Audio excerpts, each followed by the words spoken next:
નમસ્કાર મિત્રો, science of લર્નિંગમાં આપ સૌનું હાર્દિક સ્વાગત છે।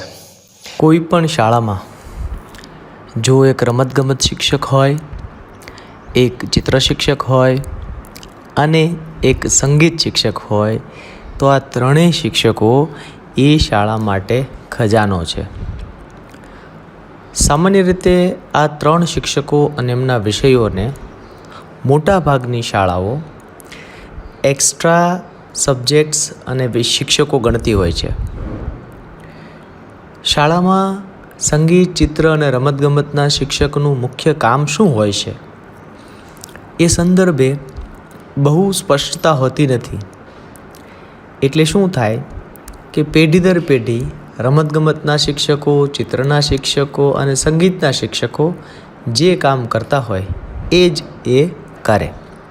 ઉદાહરણ તરીકે રમતગમતના શિક્ષકો બાળકોને રમત રમાડે, નાના મોટી સ્પર્ધા માટે તૈયાર કરે, શનિવારે કસરત કરાવે, બસ આટલું જ। એવી જ રીતે સંગીતના શિક્ષક હોય તો પ્રાર્થનામાં, કાર્યક્રમો દરમિયાન નાની મોટી બાબતોમાં સાંગીતિક પ્રસ્તુતિ કરે અને વિદ્યાર્થીને તૈયાર કરે। અને ચિત્ર શિક્ષક પણ શાળામાં સુશોભનનું કાર્યક્રમ હોય કે પછી વર્ગમાં ચિત્ર દોરાવવાના હોય કે કોઈ ચિત્રની સ્પર્ધામાં જવાનું હોય એટલે બાળકોને એ માટે તૈયાર કરે। પણ મારે આજે વાત કરવી છે કે આ ત્રણેય શિક્ષકોનો સદુપયોગ થઈ શકે એમ છે। કેવી રીતે?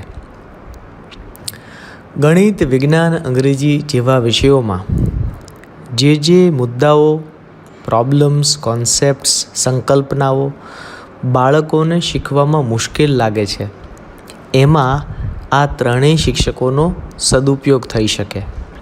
જેમ કે ગણિત અઘરું લાગતું હોય તો સંગીતના શિક્ષકને કહી શકાય કે આ 5 બાબતો કે આ 10 સૂત્રોને એક સુંદર મજાના ગીતમાં ઢાળીને આપો અને એ પ્રક્રિયા કરવામાં પણ બાળકોનો ઉપયોગ કરવામાં આવે।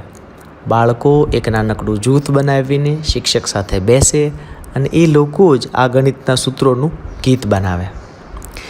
એવી જ રીતે રમતગમતના શિક્ષકોને પણ કહી શકાય કે વ્યાકરણ શીખવા માટેની કે ગણિતના દાખલા શીખવા માટેની કે કેમેસ્ટ્રીના સૂત્રો યાદ રાખવા માટેની રમતો તમે બનાવી આપો અને બાળકોને એ રમતો રમાડવાની। આવું ચિત્ર શિક્ષકનું છે, જે લાંબી વસ્તુઓ બાળકને યાદ નથી રહેતી એના માટેના સુંદર માઇન્ડ મેપ્સ બનાવતા આ ચિત્ર શિક્ષક બાળકને શીખવાડે। આમ જોવા જઈએ તો અત્યારે આ ત્રણેય શિક્ષકો જે કામ કરી રહ્યા છે એ સરસ જ છે, પણ જો કોઈ શાળા એમનો સદુપયોગ કરવા માંગતી હોય તો આ પ્રકારના કાર્યો પણ એમને સોંપવા જોઈએ।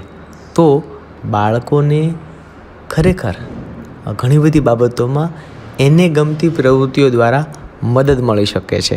બાળકને રમવું ગમે છે, બાળકને ગાવું ગમે છે અને દોરવું ગમે છે, તો શિક્ષણશાસ્ત્ર એમ કહે છે બાળકને જે ગમે છે એનો ઉપયોગ એને જે નથી આવડતું એ માટે કરવો જોઈએ। મને આશા છે આજની આ વાત આપને ગમી હશે। મળીએ છીએ સાયન્સ ઓફ લર્નિંગના આવતા એપિસોડમાં। Thank you so much.